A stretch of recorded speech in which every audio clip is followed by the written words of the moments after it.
tenemos hoy mismo, ya tenemos en vía telefónica al licenciado Rolando Emanuel Jiménez. Licenciado, buenos días, bienvenido de hoy. Muy buenos días, Alfonso, y buenos días al público que siempre te escucha. Bueno, vamos con la agenda para la mañana. El Departamento de Justicia está pidiendo que haya un freno en las demandas contra el gobierno. Pero sin embargo, ya el plan de ajuste de deudas se aprobó. Explíquenos qué es lo que está pretendiendo hacer el Departamento de Justicia.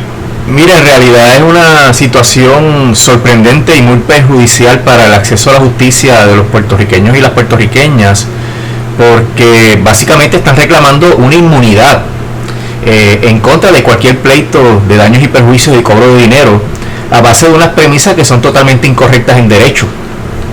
Para poder explicar el error que está cometiendo el Departamento de Justicia, que yo espero que sea por desconocimiento y no por maldad, Alfonso, porque si es por maldad realmente es una violación de los derechos civiles. El asunto de las quiebras es bien sencillo.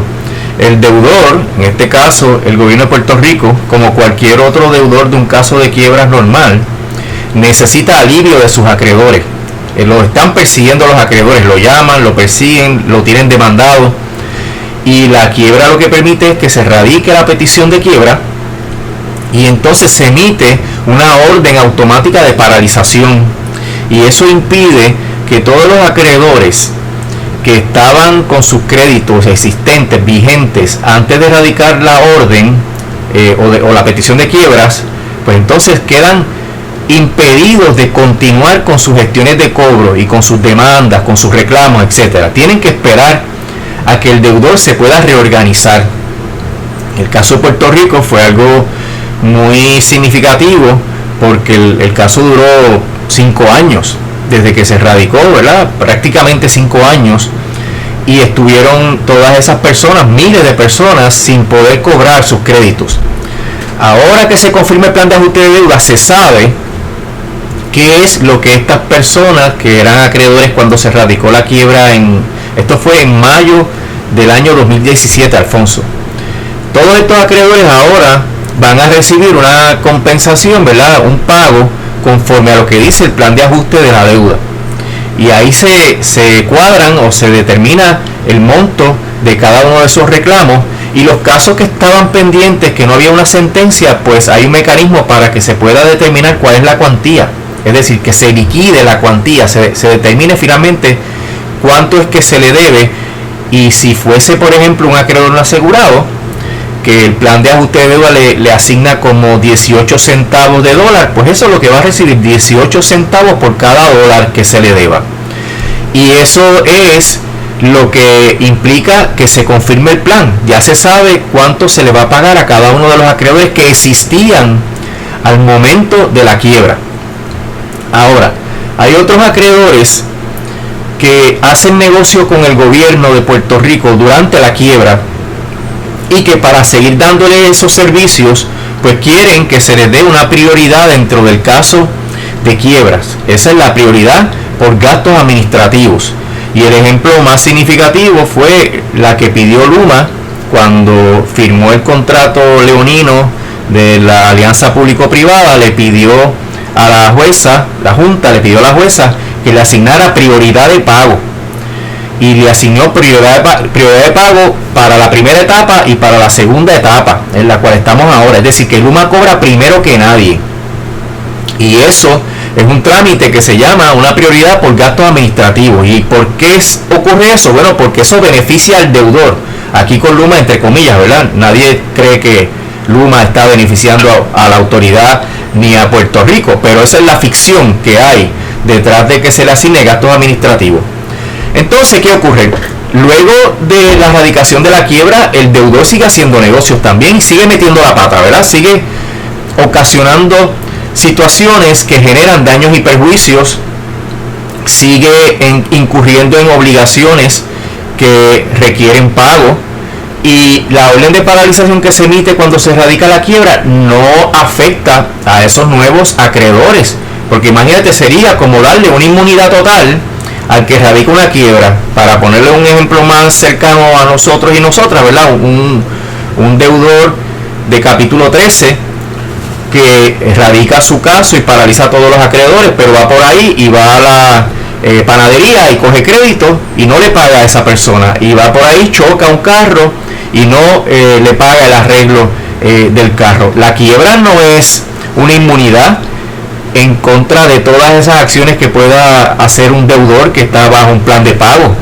El deudor... La quiebra solo incluye lo que se comentó cuando se presentó la deuda, no la cosa que ocurre después. Correcto, porque si no sería absurdo. Tú radicas una quiebra, estás 5 años y puedes hacer todas las barbaridades y no respondes.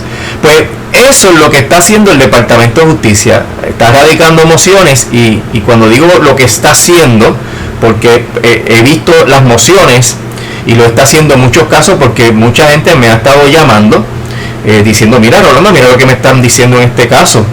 Están radicando mociones donde están planteando un tremendo disparate, diciendo que como parte del plan de ajuste de la deuda hay un injunction, un interdicto que va contra todas las personas, y que eso impide que esas personas reclamen judicialmente en los tribunales de Puerto Rico, y que si quieren reclamar tienen que ir a donde la jueza Taylor Swain y plantear una moción de gastos administrativos. Está mezclando la gimnasia con la magnesia, y aprovechándose de que en realidad esto es una cuestión bien técnica, novel y compleja, y están realmente sorprendiendo o engañando a la gente con esas mociones. El asunto de los gastos administrativos, eso es una cuestión que es bien limitada a negocios que hace el deudor, y que esos gastos son indispensables para el deudor porque ayudan al deudor a reorganizarse. Un caso de daños y perjuicios no es eso. Un caso de daños y perjuicios no es que el deudor quiere ayudar a su reorganización. Eso es una reclamación porque el deudor ocasionó daño.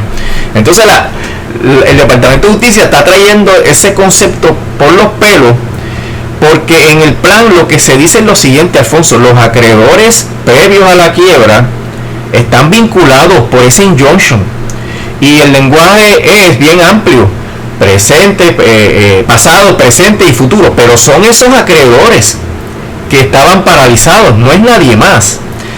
Y esto presenta unos problemas bien serios, Alfonso, de acceso a la justicia, porque en realidad, como te dije, es técnico, es complejo. Y en Puerto Rico hay el bar de quiebra, ¿verdad? El grupo de abogados que practicamos quiebra tal vez son 200, 250 personas, y no tan accesibles, ¿verdad?, para todo el mundo para litigar estos asuntos. Si fuera verdad que todo el que sufre daños en Puerto Rico como consecuencia de una acción del gobierno de Puerto Rico tuviese que ir a la corte de la jueza Taylor Swain, pues no daban abasto a los abogados, porque en Puerto Rico se radican miles de casos al año contra el Estado Libre Asociado, porque el Estado Libre Asociado es un monstruo que actúa en todas las áreas, ¿verdad? Y que hay pleitos por todos lados.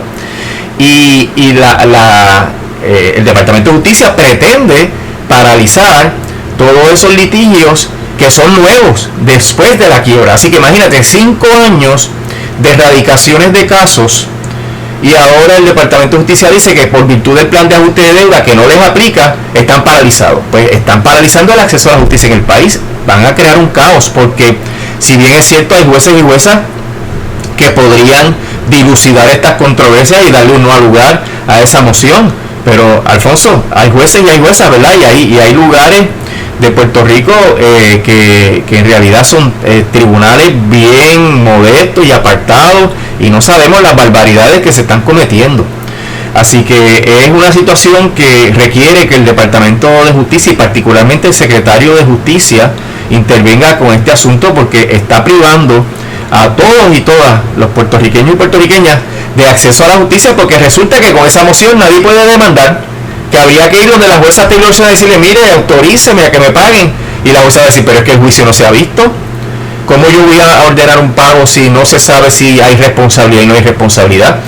El caso que motiva esta intervención aquí, Alfonso, es un caso de violación de derechos civiles. Entonces, justicia pretende paralizar una acción de derechos civiles a base de ese disparate, lo que está entonces privando aún más a esos demandantes de sus derechos civiles, porque no solamente la policía en ese caso le violentó los derechos, sino que ahora el Departamento de Justicia no quiere que tengan acceso a la justicia. Así que imagínate al nivel pedestre que llegan esas mociones de tratar no solamente de paralizar reclamos válidos, sino también paralizar acciones que lo que quieren es vindicar los derechos civiles de las personas. En eso estamos. ¿Pero esto es una cuestión accidental o esto es una política del departamento?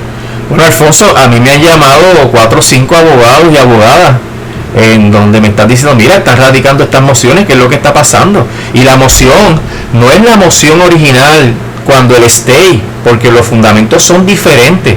Los fundamentos son que es a base del plan de ajuste de la deuda y del injunction que el plan de ajuste de la deuda dicta en contra de los acreedores que estaban antes de la petición de quiebra. Y en ese sentido es una elucubración nueva, no es un refrito de las primeras mociones, porque todos esos casos se paralizaron con unas mociones, pero los fundamentos eran el stay automático, la paralización automática. Ahora están hablando del plan. Así que es algo, elucubraron esa teoría alocada y están voluntariamente, deliberadamente intentando que esos casos no se puedan ventilar en los tribunales de Puerto Rico.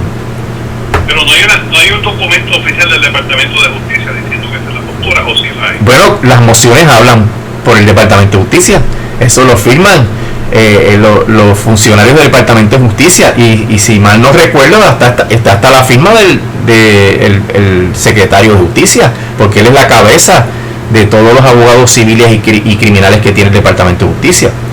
Así que es la postura del Departamento de Justicia en cuanto a reclamos posteriores a la radicación de la petición de título 3 de promesa a base de unos argumentos que no tienen ningún sentido. Ahora, esta controversia se tiene que dilucidar en el Tribunal de Puerto Rico, ¿no? Correcto. Sí, ahí tendría que el tribunal pues bajar los libros y ver lo que es la paralización automática por la radicación del título 3 y ver lo que es el injunction por la confirmación del plan de ajuste de la deuda. Mirad, es que la inmunidad soberana es algo que en Puerto Rico está renunciada por la ley de pleitos contra el Estado. O sea, la teoría jurídica antigua, medieval más bien, de que el rey no se equivoca, de king can do no wrong, eso es una teoría general que el Estado renuncia mediante una ley y permite las demandas. Pues esa ley no la han enmendado, esa ley no la han repudiado, no la han derogado, y aquí están mediante una disposición que no le aplica, estableciendo que el rey no comete errores, no se equivoca, de king can do no wrong, y es un asunto que viola, o sea, elimina la cláusula también de que los ciudadanos puedan exigir del gobierno la reparación de los agravios. Porque ¿qué agravio más contundente no es el que te priven de los derechos civiles? Pues entonces ahora resulta que el Departamento de Justicia piensa que las personas, los ciudadanos de Puerto Rico no pueden reclamar porque está el plan de ajuste de la deuda. Mira, eso realmente es un disparate terrible, Alfonso, y que podría tener consecuencias, porque podría haber abogados y abogadas que digan, es verdad, y entonces dejan el caso, renuncian al caso y la persona se queda sin representación profesional y es difícil conseguir un abogado o abogada que entienda de estos temas. Mira, puede ocasionar muchos descarríos de la justicia. Entonces un abogado de estos que lo llamó usted, ellos deben entonces oponerse a esa moción en el tribunal. Sí, hay que oponerse y presentar obviamente los argumentos que he esbozado aquí en términos generales, ¿verdad? Hay que hacer referencia a las secciones de la ley, hay que hacer referencia a la jurisprudencia, pero en términos generales eso están trayendo por los pelos una situación que no le aplica a los que están litigando casos post-petition. Eso siempre se divide entre pre-petition, antes de la petición, y post-petition, ¿verdad? En el derecho de quiebra norteamericano. Y estos son reclamaciones post-petition, que ya no hay ningún tipo de impedimento para que se ventilen. Porque una de las cosas es que durante el proceso antes de la confirmación, Alfonso, puede haber casos que lleve una persona, un demandante, que sí afecte la reorganización del deudor, y el deudor puede pedir la paralización de ese caso porque tendría un impacto tan grande que el deudor no puede salir de la quiebra. Pero ese no es el caso de una reclamación de daños y perjuicios después de la petición de título 3, y que es un asunto individual de unas personas, ¿verdad?, que fueron atropelladas por la policía. esto no va a impedir la reorganización del deudor. Así que bajo ninguna óptica jurídica, bajo el derecho de quiebra, tú puedes paralizar estos casos. Y lo que realmente a mí me afecta mucho es que puede ser que muchos hagan los planteamientos correctos y los tribunales hagan su resolución correcta, pero podría ser que en otros casos otros tribunales no lo hagan como debe ser, y entonces eso obliga a la parte perjudicada a recurrir al tribunal de apelaciones, que es costoso. Eso atrasa el caso, podría atrasarlo 6 meses, 1 año. Eso podría también ocasionar que tengan que ir al Tribunal Supremo de Puerto Rico con más costos. O sea que en realidad hay gente que se va a perjudicar de una manera irracional con esta moción tan absurda que está presentando el Departamento de Justicia. Que alguien va a tener que dar el primer paso y llevarlo hasta que el Tribunal Supremo decida finalmente. Sí, y desafortunadamente va a tener que ir al Supremo porque le van a fallar en contra, ¿verdad? Porque si le fallan a favor se acabó el issue. Si declaran la moción sin lugar no hay controversia, pero si el tribunal dice, es verdad, aquí lo dice, bla, bla, bla, y dicta una orden de paralización, pues obliga a esas personas a recurrir hasta el máximo foro. El Tribunal Supremo de Puerto Rico resolvió muchos casos sobre la paralización automática, en donde el tribunal, por ejemplo, se extendía demasiado. Yo tuve un caso que lo llevamos hasta el Tribunal Supremo, donde el tribunal de primera instancia extendió la paralización automática contra otras entidades que no eran el Estado Libre Asociado de Puerto Rico. Entonces, por más que uno se lo explicó, mire que esas otras entidades no están bajo título 3, no están protegidas por el injunction. El tribunal paralizó y hubo que ir al Tribunal Supremo. Así que son situaciones donde hay un margen de error, y ese margen de error podría perjudicar a mucha gente. Normalmente, de su experiencia, el tribunal aquí siempre falla a favor del gobierno. Los tribunales de instancia y la primera apelación siempre fallan a favor del gobierno. No, Alfonso, no, realmente pues no hay ese prejuicio así, por lo menos patente, ¿verdad? En realidad el gobierno tiene muchas, ¿cómo te puedo decir?, disposiciones en el derecho procesal que le benefician. Por ejemplo, el gobierno tiene 60 días para apelar, cuando una persona individual o una corporación tiene más que 30 días. O sea, las reglas de procedimiento civil le dan unas oportunidades al Estado, y además hay unas limitaciones en el monto de las compensaciones que puede pagar el Estado en los casos de daños y perjuicios. Es un litigante aventajado, sin duda, pero yo no te puedo decir que los tribunales siempre fallan a favor del gobierno. Bueno, no siempre, pero usted sabe un poquito de la cuestión de los prejuicios, ¿no? Y yo pensaría que sí, la mayoría de los jueces de instancia, ¿verdad?, estarían prejuiciados a favor del gobierno, no en contra de él. Sí, mira, hay un issue que es importante en Puerto Rico porque a los jueces se le vence el término, y esto está documentado históricamente. Cuando hay un juez que tiene un problema de que se le está venciendo el término, pues podrían sentirse tímidos en la emisión de sentencias contra el gobierno, particularmente en casos de alto perfil, ¿verdad?, de importancia política. Ahí sí que yo te podría decir que los jueces y juezas pues están en una situación bien precaria, porque si su nombramiento está a ley de unos meses, pues el asunto podría condicionar la sentencia, y eso no lo estoy diciendo yo de manera irresponsable, eso está documentado. Y pues sabes que mi tesis doctoral versa sobre el asunto de los prejuicios y la apariencia de parcialidad en los tribunales, pero no se puede generalizar, ¿verdad? En esa situación particular uno podría decir, caramba, ahí sí se puede documentar una inclinación del tribunal a fallar a favor del gobierno, porque está en juego la misma posición del juez o la jueza. Eso es un defecto que tiene nuestra Constitución, ¿verdad?, en el trámite. Cambiando el tema un momentito antes de concluir, porque vamos a tener la visita de algunos líderes congresionales y a partir del jueves va a haber un tipo de vistas públicas para el sábado. Todo esto, ¿no?, con la propuesta del proyecto de ley, el borrador que nos han presentado. Yo recuerdo que Juan Manuel García Pasalacua siempre hablaba, cuando hablaba de la libre asociación, decía que no sería la primera opción de nadie o de muchos, pero que sería la segunda opción de muchos. Sí, es que, como hablamos la semana pasada, el que sea vinculante para la estadidad, eso mata el proyecto. hay que lidiar con ese issue para que el proyecto pueda avanzar, particularmente en el Senado. Y este asunto sería como las segundas vueltas de las elecciones, ¿verdad? De hecho, el proyecto tiene una segunda vuelta, pero el asunto de la estadidad tiene que haber una determinación de política pública de Estados Unidos sobre si de verdad están dispuestos a concederla, porque no van a aceptar que sea vinculante, que nosotros escojamos que ellos concedan la estadidad. Pero si eso no se atiende, Alfonso, al menos a mi juicio, el mérito del proyecto es que se discuta en detalle las alternativas que sí son viables, que son la independencia y la libre asociación, y la discusión en detalle es importante. Por ejemplo, Alfonso, yo solicité un turno para expresarme y pues hay la oportunidad de que me seleccionen para expresarme sobre el issue de la deuda. Mira, el plan de ajuste de la deuda está vinculando a una entidad jurídica que dejaría de existir, porque el Estado Libre Asociado no va a ser la República de Puerto Rico. Va a haber una constitución nueva, de hecho. Se va a constituir un nuevo ente político, un nuevo Estado. Y ese plan de ajuste de la deuda tiene unas limitaciones, por ejemplo, al Poder Legislativo.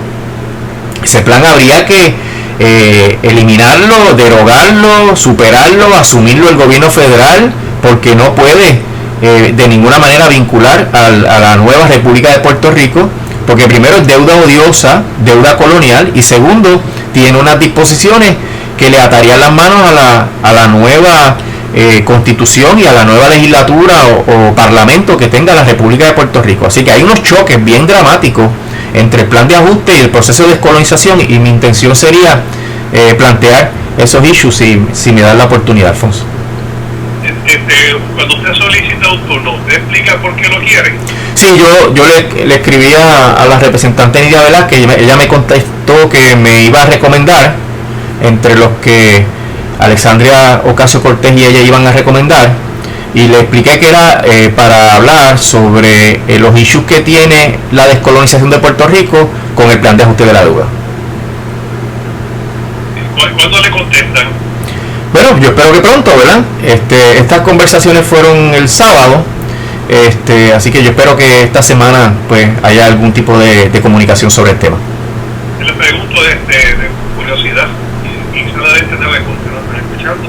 ¿Usted ha conversado con la representante Nidia Velázquez anteriormente sobre el tema de la deuda, etcétera? Sí, hemos tenido la oportunidad de hablar sobre el tema, y recuerda que también nuestro bufete representó una amicus curia a los representantes Grijalva, Nidia Velázquez, me parece que Serrano, en uno de los casos de la Autoridad de Energía Eléctrica. O sea que nosotros hemos participado en ese proceso de conversaciones con ella sobre el tema. Entonces es favorable, porque me imagino que en medio mundo que arregla, ¿verdad? Y bueno, la verdad, hay una gente que tenga un planteamiento serio, pero otra gente, ¿verdad? Sí, me parece obviamente que ella... El tema atrae de todo. Sí, ella me conoce y sabe que pues nosotros hemos estado en este asunto pues todo el tiempo, ¿verdad? Y ella entiende, ¿verdad?, la aportación que podemos hacer, así que vamos a ver. ¿Usted tiene alguna expectativa sobre este proyecto? ¿Usted cree que se aprobaría? Digo, sabemos que al Senado esto no va a llegar, y si llega lo van a engavetar, porque ya lo ha dicho el presidente de la Comisión con Jurisdicción, Joe Manchin, pero ¿tiene posibilidad de ser aprobado en la Cámara? Pues mira, tú sabes que está impulsado por el segundo en mando de la Cámara. Yo estoy seguro que él ha hablado y tiene el endoso de Nancy Pelosi, y se recibió el endoso de la Casa Blanca en términos generales, ¿verdad? Pero es un misterio. Vienen, como tú mencionaste, vienen vistas congresionales muy controversiales, vienen las elecciones de noviembre, es un misterio, pero por lo menos, Alfonso, o sea, no nos podemos sabotear. Yo he escuchado ya gente, eso no va a llegar a ningún lado. Bueno, si tú te autosaboteas, pues no llega a ningún lado, pero la discusión del tema, de la viabilidad de las alternativas, de las medidas de reparación, de los procesos de transición, de los issues del plan de ajuste de la deuda, eso hay que debatirlo, eso hay que hablarlo, y me parece una irresponsabilidad que las fuerzas políticas que abogan por la independencia pues no se inserten en este proceso. porque sí hay mucho que aclarar todavía en el proyecto no lo tiene todo. Licenciado, muchísimas gracias, estaremos atentos y vamos a ver, espero que se dé la oportunidad para que nos cuente el lunes de qué fue lo que ocurrió ya. Cómo no, Alfonso, que estés bien, que pases un buen día. Gracias, buen día.